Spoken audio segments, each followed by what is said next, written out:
নমস্কাৰ। মহাপুৰুষ মাধৱদেৱ বিৰচিত নামঘোষাৰ অন্য এটি ঘোষা আলোচনা কৰিবলৈ লোৱা হৈছে। ধৰ্মক জানহো মই তথাপি প্ৰবৃত্তি নাই, অধৰ্মতো নহয় নিবৃত্তি, হৃদিস্থিত হুয়া স্বামী যেন কৰিবাহা তুমি, ঋষিকেশ কৰিবতে নয়।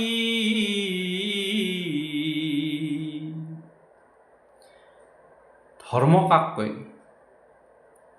অধৰ্ম কাক কয়?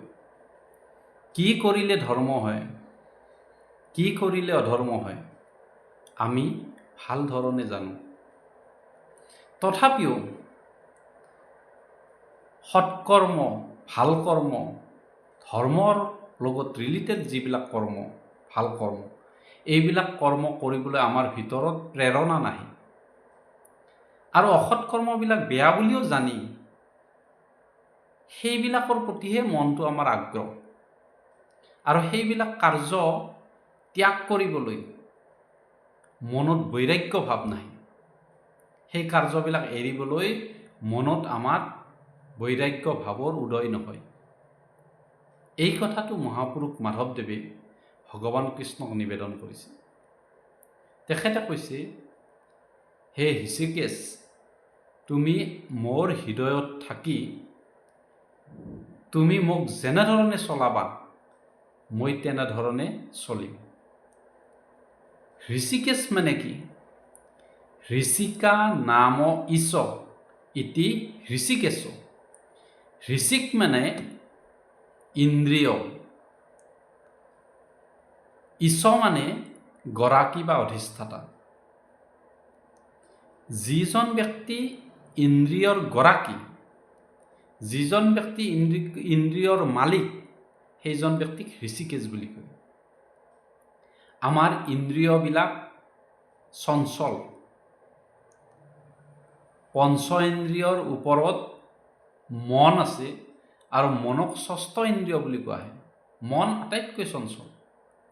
আমাৰ ইন্দ্ৰিয়বিলাক বিষয়ৰ প্ৰতি ধাবিত। বিষয় জগতৰ ৰস পান কৰাৰ প্ৰতিটা মুহূৰ্তত আমাৰ ইন্দ্ৰিয়বিলাক প্ৰস্তুত হৈ থাকে। গতিকে এই ইন্দ্ৰিয়বিলাকে সদায় ভাল কথা, ভাল কাম জানিও সেইবিলাক কৰাৰ কাৰণে আগ্ৰহী নহয়। ভাল কাম, ভাল কৰ্ম কৰাৰ কাৰণে আমাৰ ইন্দ্ৰিয়, আমাৰ মন প্ৰস্তুত নহয়। আৰু বয়া বুলি জানিও সেই বয়া কথাবিলাক, বয়া কামবিলাক আমাৰ মনৰ পৰা ত্যাগ কৰাৰ মনোবৃত্তিও আমাৰ নাই। সেইকাৰণে মহাপুৰুষ মাধৱদেৱে ভগৱানক কৈছে, হে প্ৰভু, যিহেতুকে তুমি হৃষিকেশ, ইন্দ্ৰিয়বিলাকৰ অধিষ্ঠাতা, আৰু ইন্দ্ৰিয়বিলাকে আমাৰ বিষয় ভোগ কৰবা যায় আমাক জীৱনত লতিঘটি কৰাইছে। সৎকৰ্মৰ ফালে, সৎ চিন্তাৰ ফালে আমাৰ মন বা ইন্দ্ৰিয়বিলাক নাযায়। আমাৰ চিন্তাবিলাক সদায় বেয়াৰ ফালে যায়। আমি বেয়াটো বেয়া বুলি জানিও আমাৰ মনটো, আমাৰ ইন্দ্ৰিয়বিলাক আমি কণ্ট্ৰল কৰিব নোৱাৰোঁ, আমাৰ নিয়ন্ত্ৰণত আনিব নোৱাৰোঁ।